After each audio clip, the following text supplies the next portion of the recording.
आदरणीय दर्शकबिन नमस्कार। हामी यति बेला नेपालकै पहिलो नागढुङ्गा सुरुङ मार्गभित्र प्रवेश गर्दैछौँ र तपाईँलाई यहाँभित्र कस्तो छ त्यो कुरा चाहिँ देखाउँछौँ। अन्तिमसम्म हेर्नुहोला।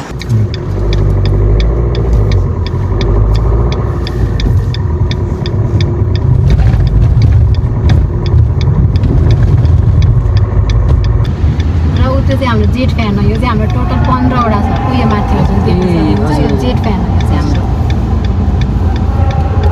जस्तो कि अब धेरै धुलोहरू भयो केही भयो भने चाहिँ त्यहाँ हाम्रो डिटेक्टर छ कि यस्तो डिटेक्ट गर्ने डस्टहरू त्यसले अनि अटो यो जेट फ्यान कनेक्ट हुन्छ कि चल्न थाल्छ कि अटो चल्न थाल्छ कि हाम्रो जेट फ्यान चाहिँ। अनि त्यो डस्टलाई के गर्ने बाहिर फ्याँक्नु भयो। अनि अब यो फायर डिटेक्टर छ 66वटा छ। यो चाहिँ जस्तो हजुरको आग लागि हुने बित्तिकै चाहिँ हजुरको फायर अलार्महरू बज्न थाल्छ कि माथि हाम्रो कन्ट्रोल रुममा मेसेज जान्छ। त्यसपछि फायर अलार्म बज्न थाल्छ सबै अटो।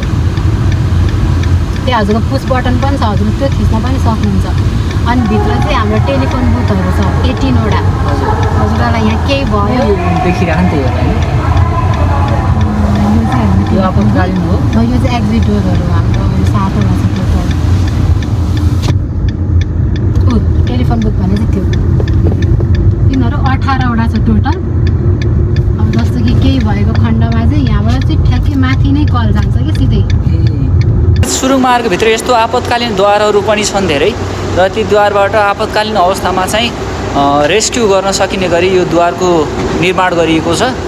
यहाँ बोल्न पनि असाध्यै डर लागिरहेको। यति ठुलो आवाज आउँछ यहाँ। हामी नागढुङ्गा यो सुरुङ मार्गभित्र छौँ अहिले।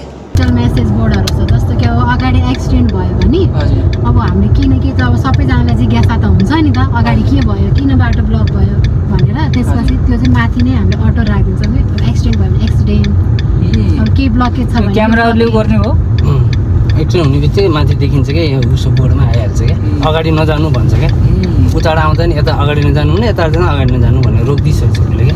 त्यो चालक चाहिँ आफै सचेत भएर रोकिनु पऱ्यो। त्यो हेरेपछि देखेपछि त्यो कुराहरूको बारेमा चालकलाई पनि जानकारी गराउनु पऱ्यो होइन। चालकले त देखेर लेखाए पढेर थाहा पाउनु कुरा हुन्छ सर त्यता। डिस्प्ले कहाँ हुन्छ त्यो कुराहरू अहिले आउँछ भर्खर यहाँ अगाडि छ। हजुर यहाँ अगाडि छ एउटा गइसक्यो। अनि हाम्रो पार्किङहरू पनि छ। लेफ्ट साइडमा 3टा अनि राइट साइडमा 3टा गरेर 6वटा टोटल पार्किङ छ। यहाँ माथि देख्नुभयो नि। हजुर यो जुन यहाँ यसमा देखिन्छ क्या। पार्किङ चाहिँ यो एकदम आपतकालीनको अवस्थाको त्यो उसको क्षणिक समयको लागि मात्रै हो क्या। त्यो अरू बेला पार्किङ गर्नै पाइन्न क्या। यो कतिवटा छ भन्नु के चाहिँ पार्किङ 6वटा। लेफ्ट साइडमा 3टा राइट साइडमा 3टा गरेर 6वटा।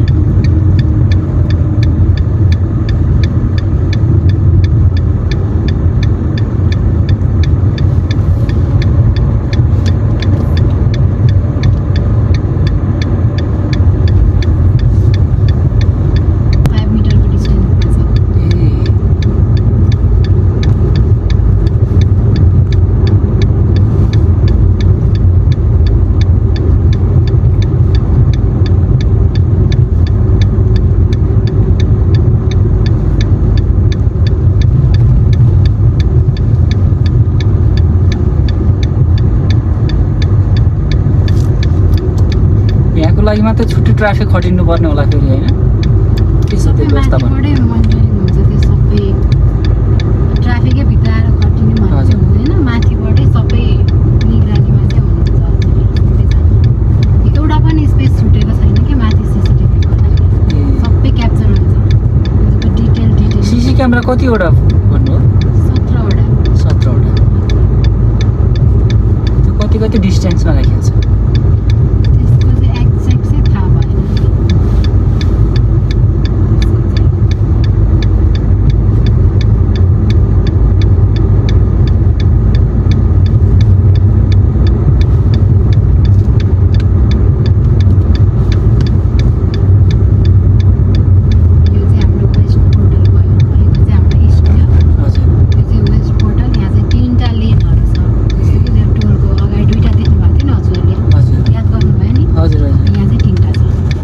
किन यहाँ चाहिँ अब ती जामहरू नियन्त्रण गर्नको लागि यो सुरुङ मार्गको आपतकालीन द्वार हो। यो आपतकालीन द्वार मार्फत चाहिँ रेस्क्यु गर्न विभिन्न कामहरू गर्नलाई चाहिँ यो आपतकालीन द्वार पनि बनाइएको छ सुरुङ मार्गको। मलाई नागढुङ्गा सुरुङ मार्ग यात्रा गर्दाखेरि एकदमै खुसी लाग्यो है। करिब 29 अर्ब लगानीमा यो आयोजना सम्पन्न भएको छ र भोलिबाट खुल्दै पनि छ र विशेष गरेर 3.5 वर्षमा सक्ने गरी तत्कालीन प्रधानमन्त्री केपी शर्मा ओलीको पालामा यो 2076 सालमा यसको शिलान्यास गरेको थियो र अहिले करिब 7 वर्षपछि यो नागढुङ्गा सुरुङ मार्ग सञ्चालनमा आउँदैछ। काठमाडौँबाट नागढुङ्गा जुन मार्गबाट अहिले हामी बाहिर निक्लिएर फेरि नागढुङ्गाबाट काठमाडौँतर्फको सुरुङ यात्रा गर्दैछौँ हामी। तपाईँलाई एउटा कुरा म जानकारी गराउँ होइन, यो तपाईँले सुरुङ मार्गभित्र प्रवेश गरिसकेपछि तपाईँको गाडीको गति 30 भन्दा बढी हुनु भएन र तपाईँले खाली देखेर पनि ओभरटेक गर्न मिल्दैन र तपाईँले त्यस्तो खण्डमा तपाईँले खाली छ जाउँ न त भनेर ओभरटेक गरेको खण्डमा तपाईँलाई दण्ड जरिमाना हुनसक्छ। 2688 मिटर लम्बाइ रहेको यो सुरुङ मार्ग तपाईँले पार गर्नका निमित्त 7 मिनट, बढीमा 7 मिनट मात्र लाग्छ। भोलिदेखि आपतकालीन अवस्थाका सहरी साधन र सडक विभागका सहरी साधनहरू यो नागढुङ्गा सुरुङ मार्ग भएर सहरी साधनहरू आउजाउत गर्नेछन्। तर आम पब्लिकका लागि यो सुरुङ मार्ग कहिलेबाट खुल्छ भन्ने कुरा चाहिँ हेर्न बाँकी छ। अब हामी चाहिँ काठमाडौँबाट नागढुङ्गाको सुरुङ मार्ग जानका निमित्त यो यात्रा गरिरहेका छौँ र सुरुङ मार्गको मूल गेटमा प्रवेशद्वारमा हामी यति बेला पुग्दैछौँ र भोलि उद्घाटन कार्यक्रम भएको हुनाले यहाँ केही तयारीहरू पनि भइरहेको हामीले पायौँ। आज जाँदाखेरि एकदमै खुसी लाग्यो। नेपालको ऐतिहासिक क्षण होइन, पहिलो सुरुङ मार्ग जुन बनेको छ 29 अर्ब लगानीमा।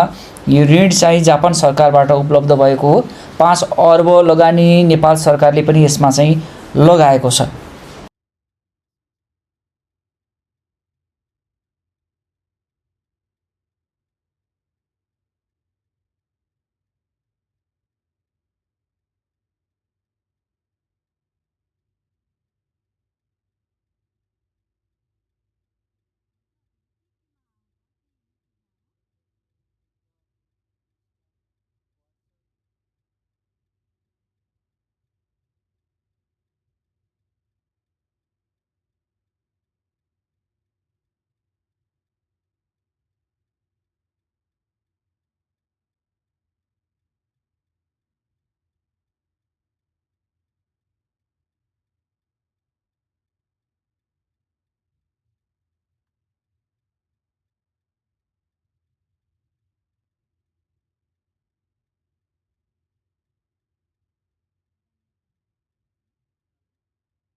यो नागढुङ्गा सुरुङ मार्ग जो काठमाडौँबाट बाहिरिने सुरुङ मार्गको मूल गेट हो यो र यही द्वार भएर काठमाडौँबाट नागढुङ्गा सुरुङ मार्ग भएर सहरी साधनहरू बाहिरिनेछन्।